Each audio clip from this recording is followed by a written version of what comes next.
Bienvenue dans le podcast 100K Révolution.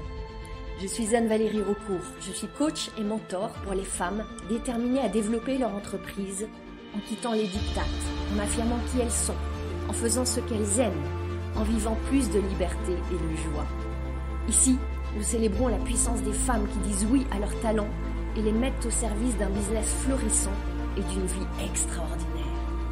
Ce podcast vous montre comment appliquer les principes de l'énergie, du mindset, de la spiritualité et des stratégies alignées pour créer un succès indécent en partant de vous. Vous allez créer vos premiers 100K par an, puis par mois. Je l'ai fait. Vous pouvez le faire aussi. C'est la 100K Révolution. Bienvenue dans ce nouvel épisode du podcast 100K Révolution. J'ai décidé aujourd'hui de me lancer un défi. Le défi d'aborder un sujet qui est assez tendance, donc assez sensible, voire un peu épineux.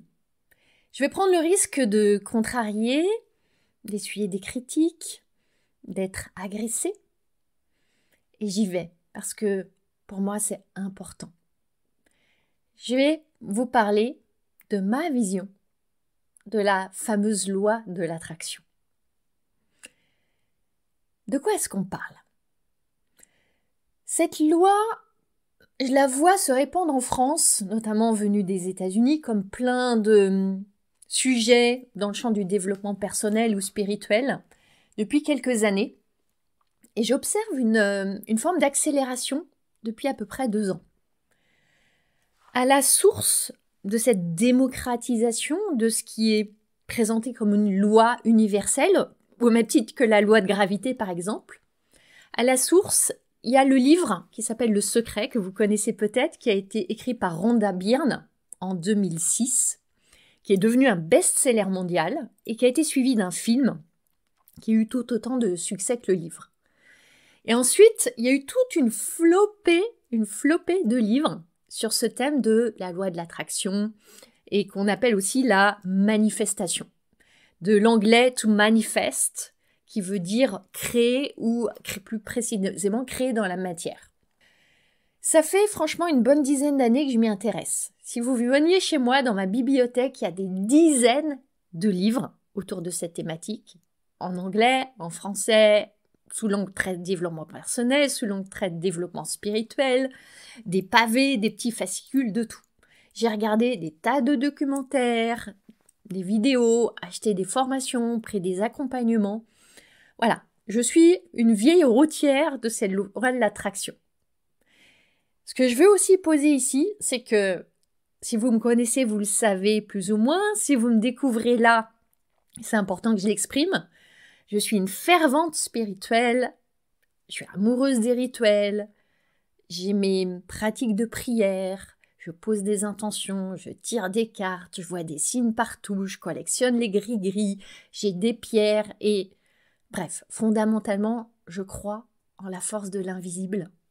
Et c'est partant de tout ça, que je veux vous partager cet épisode. Bien sûr, quand on vous promet de manifester la richesse par le simple pouvoir de vos pensées, vos yeux sont écarquillés. Et les miens aussi. C'est humain. Et je crois fondamentalement qu'on a chacune un pouvoir créateur immense et mésestimé et sous-utilisé. Ces vendeurs de richesse express, parce que c'est souvent ça, ce qu'on vous propose avec la loi d'attraction, c'est de devenir riche et d'avoir tout ce que vous voulez. Ça peut être un compagnon, la maison, les voyages, l'amour, la gloire, la beauté. En mode express, très souvent on ne vous dit pas tout. Et c'est ça que je veux aller explorer avec vous aujourd'hui.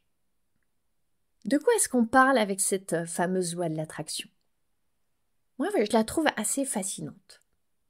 Et les promesses qu'on vous fait, bien sûr qu'elles sont séduisantes. Elles sont attrayantes. Elles vont attirer la plupart des gens comme des mouches sur un pot de miel. Il y a plusieurs manières de la présenter parce qu'il y a différentes écoles, il y a différents courants, etc. Et puis, pour arriver à créer tellement de livres, de formations, de programmes, de vidéos, il a bien fallu ajouter des petits ingrédients distincts, ce petit truc qui fait toute la différence, le secret additionnel, le code qui n'avait pas encore été dévoilé. Donc si je veux là tenter de vous dire de quoi il s'agit, s'il y en a qui ne sont pas encore très au fait de quoi on parle là, il y a une promesse très puissante d'un point de vue marketing. Et je pourrais l'illustrer par plusieurs phrases assez simples, voire simplistes, de l'ordre de « demandez et vous recevrez ». Le positif attire le positif. Pensez, ressentez, créez. Demander, croire, recevoir. Ça, c'est les grands principes de la loi de l'attraction. Demander ce qu'on veut, croire qu'on va le recevoir et se préparer à recevoir ce qu'on désire. Il y a souvent, d'ailleurs, ça repose souvent sur 3 principes, comme une trilogie. Ça fonctionne bien comme ça. On utilise très souvent l'image de l'aimant. Attention, veillez bien à vos sentiments, à votre vibration, parce que le positif attire le positif et le négatif va attirer le négatif. Une des idées fondatrices, c'est que vos pensées créent votre réalité. Et que entre vos pensées et cette réalité, il y a un pont, c'est vos émotions, votre fréquence. Et tout ça, ça donne une espèce de recette de base qu'on retrouve dans la plupart des approches. C'est d'abord de commencer par être très au clair sur ce que vous désirez. Puis de poser une intention et de la visualiser, la verbaliser, la répéter. Ensuite, il y a tout ce champ du ressenti. Il faut ressentir le plus possible ce que vous ressentirez quand vous aurez ce que vous voulez obtenir. Il s'agit d'être absolument sur la bonne fréquence vibratoire. Parce que ce que vous voulez est sur une certaine fréquence, et vous devez être un match énergétique, vous positionnez sur la même fréquence. Et ces fréquences, c'est des fréquences élevées, du type de la joie, de l'enthousiasme, de l'inspiration, tout ce qui est dans ce champ-là, et bien sûr la fameuse gratitude. Et en même temps, vous devez veiller à lever les obstacles intérieurs, parce que vous avez des croyances limitantes, des peurs, des vieilles narrations, etc. Donc il faut balayer tout ça. Bon, je simplifie, mais c'est globalement le processus de base. Et je ne suis pas là pour vous faire un cours sur la loi d'attraction, je veux juste poser les bases. Et souvent, on va y ajouter des petits ingrédients spéciaux, à coup d'affirmations, de mantras, de gratitude, etc. Attention, je crois fondamentalement à la puissance au pouvoir de la gratitude. J'ai mes affirmations. Je travaille sur mes croyances limitantes. Je ne suis pas du tout en train de démonter et de dégommer tout ça. Et c'est intéressant de voir que quand il y a un phénomène de mode, une forme d'engouement, il y a des dérives, il y a des effets pervers. Et je veux vraiment mettre ça en lumière ici. J'ai posé le mot d'engouement. C'est intéressant je me suis questionnée, mais pourquoi un tel engouement ? Ah, évidemment, la promesse de voir nos désirs se réaliser comme ça, avec une recette qui semble accessible pour tous. Évidemment que c'est super sexy. Et ça va vous donner le sentiment que vous avez du pouvoir. Du pouvoir sur des choses, des recettes, des approches, une méthode qui ne semblent pas de la sorcellerie, qui vous semblent accessibles. Et on a envie de reprendre du pouvoir. Donc évidemment que c'est tentant. En plus, il y a un côté mystérieux qui est terriblement séduisant. C'est présenté comme quelque chose de magique. On vous parle de secrets. Il y en a qui disent qu'ils ont reçu des codes ancestraux qu'ils ont reçus dans la nuit ou par des moyens qu'ils ne peuvent même pas révéler. Et on va être mis dans la confidence. On adore ça. Ça attise notre curiosité, le sentiment d'appartenir à un petit cercle d'élus. Évidemment que c'est tentant.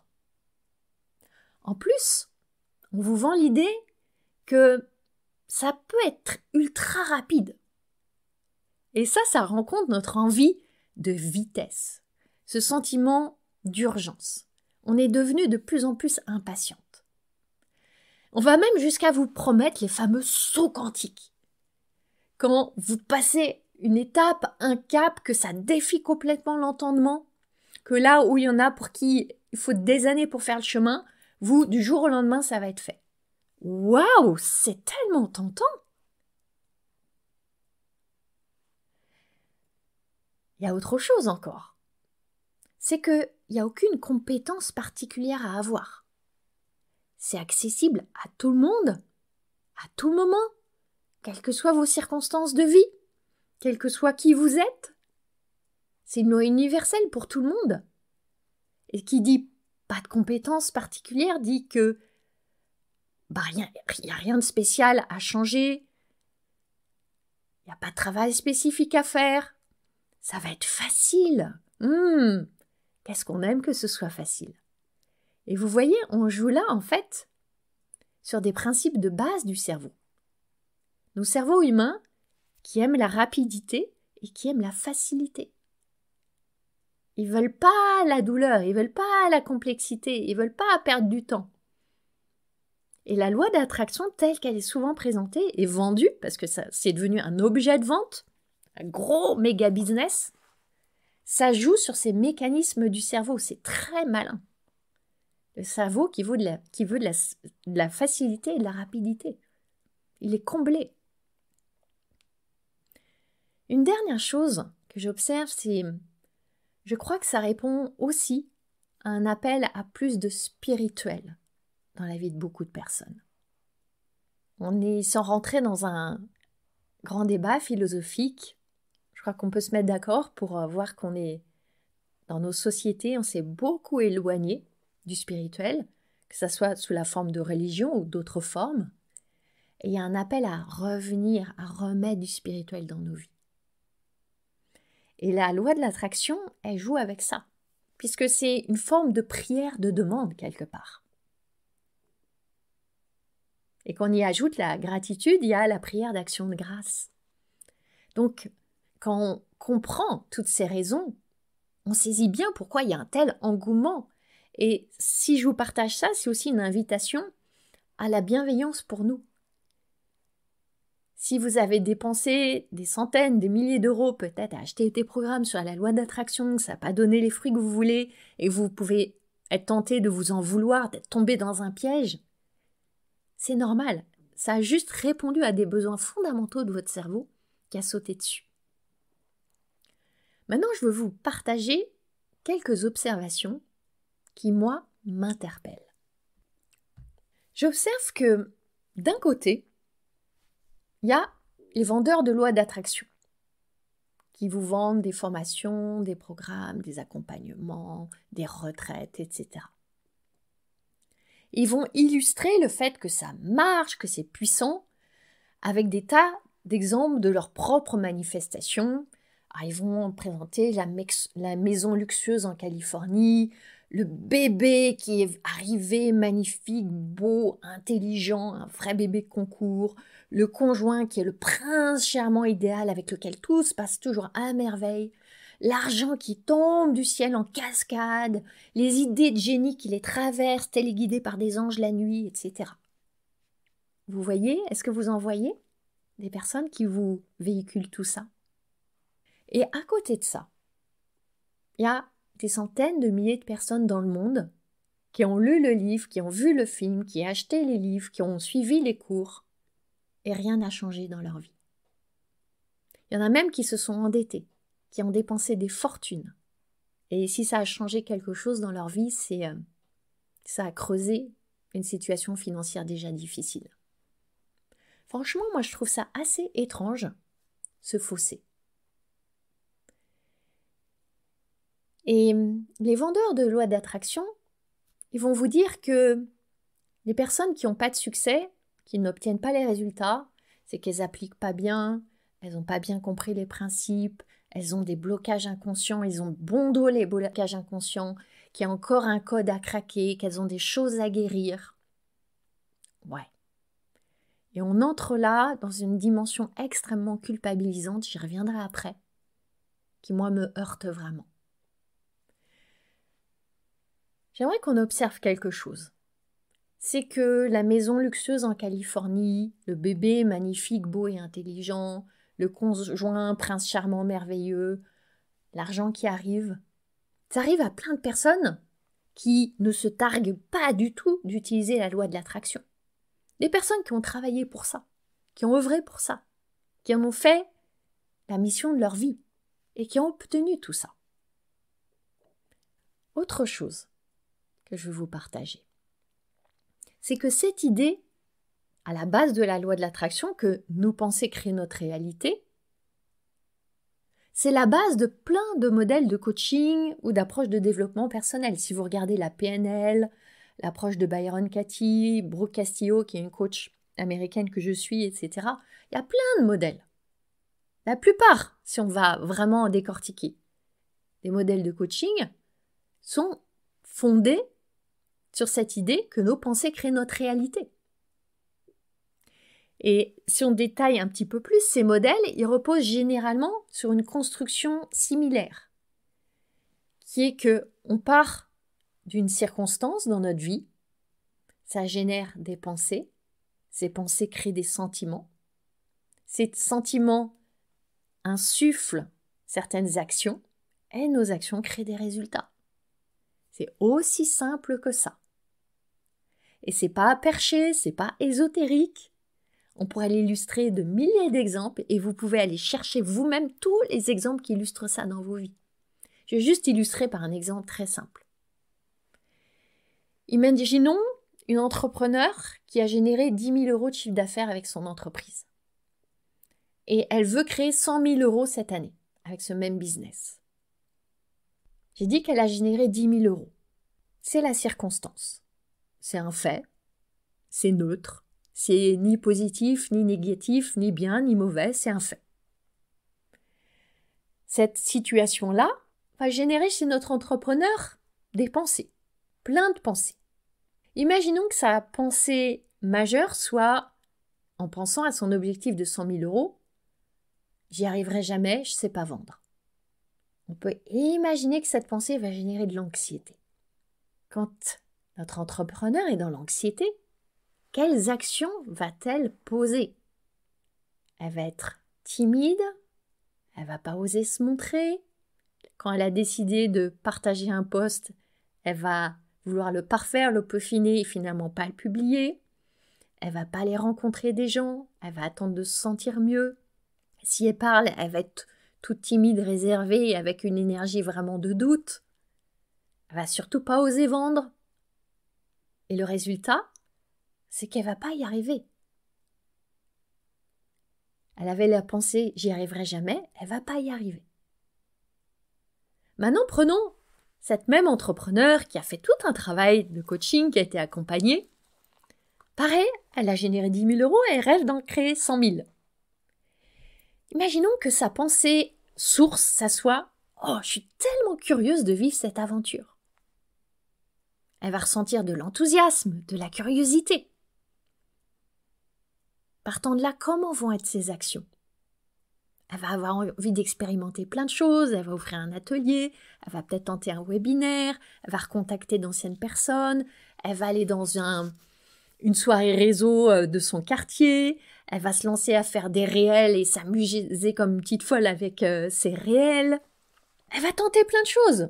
Elle va créer son offre, même si elle n'est pas parfaite, elle va commencer à en parler, elle va l'affiner. Plein de choses. Et ça va être une aventure qu'elle va vivre avec curiosité. Et il y a toutes les chances qu'elle crée les résultats qu'elle désire créer et qu'elle génère ses 100 000 €. Voyez, c'est pas mystérieux, c'est pas perché, c'est très concret. On parle là de ce qui se joue dans cette danse entre des pensées et qui crée des sentiments. Et on arrive à quelque chose d'essentiel, la ligne de l'action. La ligne de l'action est celle qui crée les résultats. Mais je vais y revenir un petit peu plus loin. Avant d'aller vous parler de l'action et de l'importance de l'action. Je vais aussi vous partager pourquoi c'est important pour moi de mettre tout ça au clair.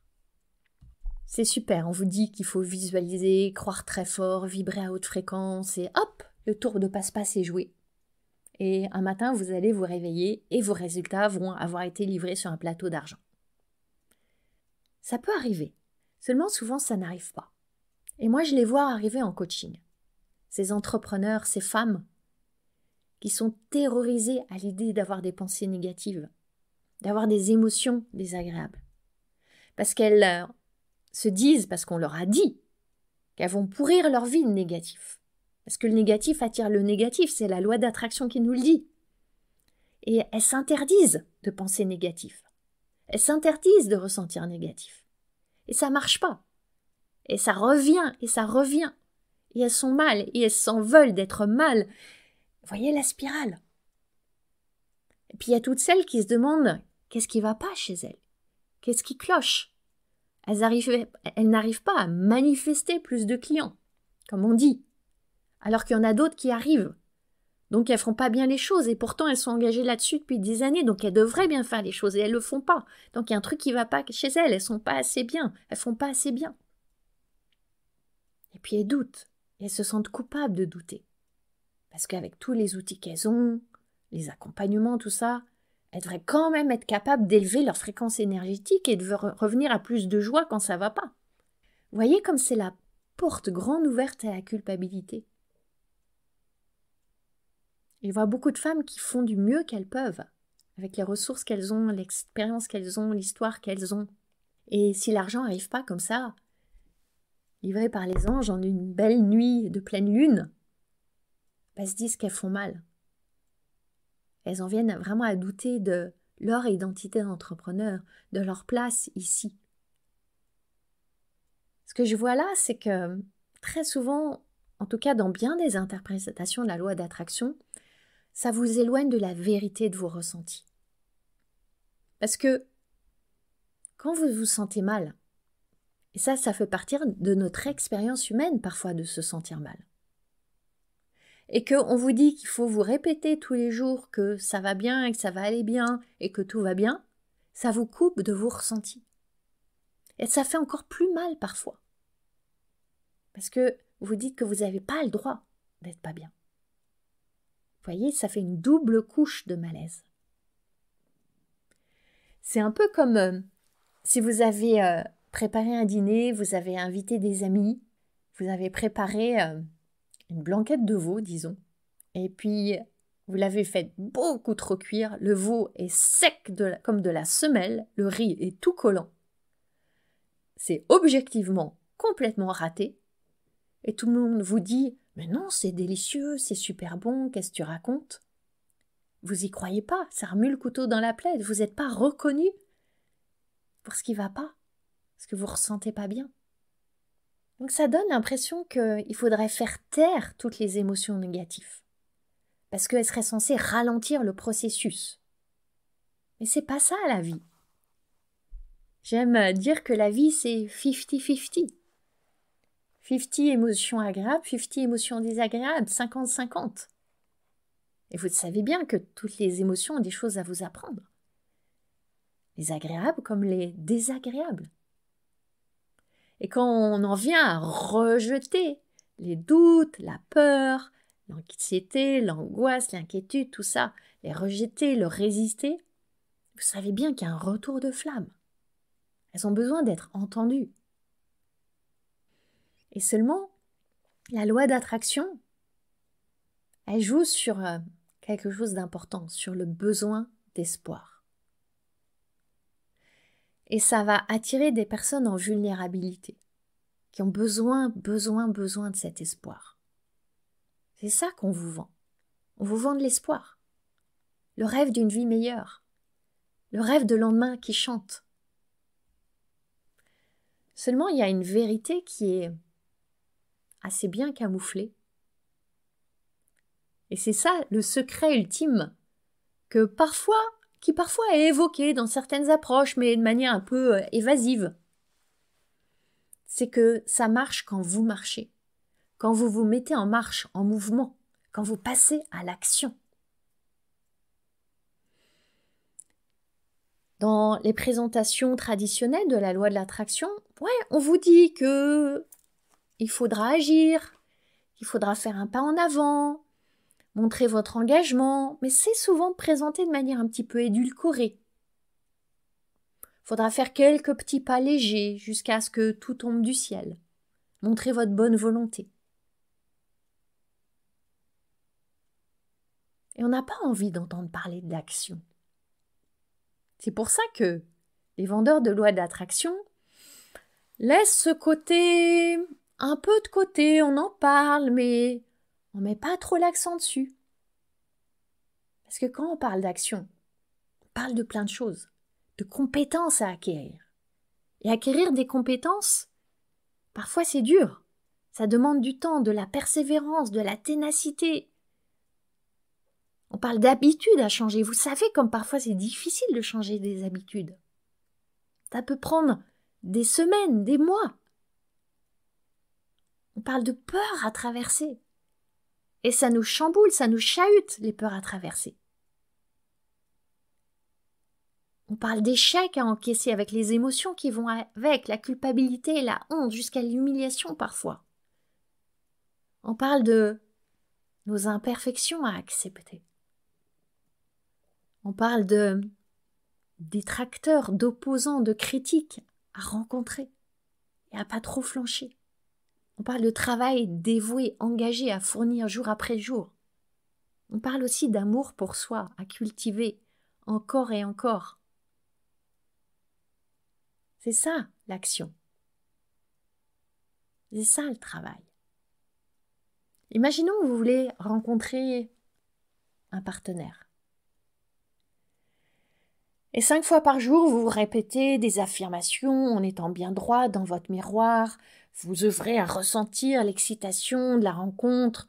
Vous avez fait un magnifique tableau de visualisation avec les vacances que vous passerez ensemble, votre lune de miel. Puis vous avez même trouvé la photo de la future maison. Et puis la famille idéale avec 3 beaux petits-enfants choupinets. Et en même temps, vous restez enfermé. Vous ne prenez pas soin de votre corps. Vous refusez toutes les sorties, vous refusez d'aller sur les applis de rencontres. Ça va être compliqué de rencontrer ce partenaire. Si vous voulez vraiment le rencontrer, il va falloir passer à l'action et traverser bien des émotions.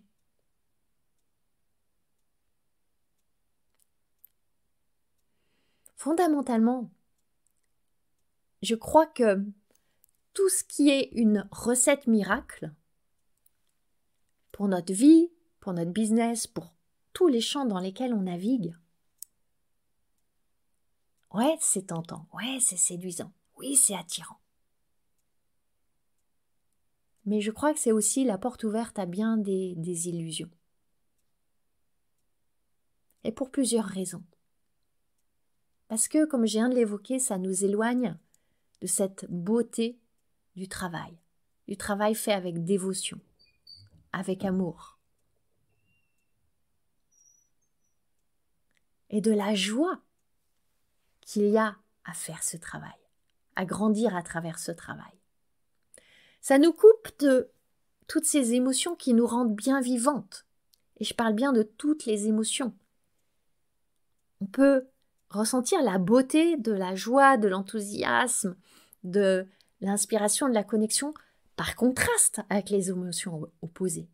Heureusement qu'on expérimente les contrastes. Heureusement qu'on a cette chance de ressentir l'intensité. Ça nous éloigne aussi de la capacité à traverser les épreuves comme des cadeaux, pas comme des punitions. Ça nous coupe de notre sagesse intérieure. Ce que je vois, c'est que la loi de l'attraction, elle repose beaucoup sur une attention qui est placée en dehors de nous, sur l'objet qu'on veut créer, sur ce désir qu'on veut manifester dans la matière. Et c'est très bien. Seulement, ça nous décentre de nous. Et l'invitation, c'est de créer un « et ». Oui, désirer à l'extérieur. Et en même temps, cultiver la présence à notre vécu intérieur, à nos émotions, à notre expérience, ressentir cette vie qui nous traverse. Parce que si on est sans cesse projeté dans ce désir à manifester à l'extérieur et dans le futur, on s'éloigne du présent, on s'éloigne de l'expérience de maintenant. Et ça va en plus engendrer de l'impatience. Puisque l'attente, c'est que ça aille vite. C'est la promesse après tout. Voyez, c'est pas la recette qui fait le miracle. C'est vous qui faites le miracle. C'est vous qui êtes le miracle. Et cette approche-là, elle est vraiment au cœur de mon accompagnement 100K Révolution. Je veux que chacune des femmes que j'accompagne sente qu'elle est l'actrice, la responsable du miracle, partant de cet espace où elle sent qu'elle est le miracle. Et partant de cet espace-là, vous touchez à vraiment votre pouvoir créateur, mais qui passe par l'action, qui passe par le mouvement. C'est pour ça que 100K Révolution, c'est un processus dans lequel vous avez des missions, où ensemble on vibre, on célèbre, on s'enthousiasme, on célèbre même les échecs. Parce que je veux que vous alliez vivre, traverser les échecs, c'est la vie qui vous traverse. Et c'est comme ça que des résultats extraordinaires émergent. Parce que vous êtes dans l'action, dans le mouvement. Et ouais, je crois aux miracles. Et les miracles que vous faites, parce que vous partez de cet espace où vous êtes le miracle. Alors quel miracle est-ce que vous allez décider d'être aujourd'hui? Je vous souhaite une magnifique fin de semaine et je vous dis à bientôt. Vous avez aimé ce podcast? Vous pouvez aider d'autres entrepreneurs à le découvrir. C'est très simple. Vous laissez une note et un commentaire sur votre plateforme d'écoute préférée. Vous pouvez aussi partager le visuel ou une capture écran en me taguant sur vos réseaux sociaux. Un immense merci.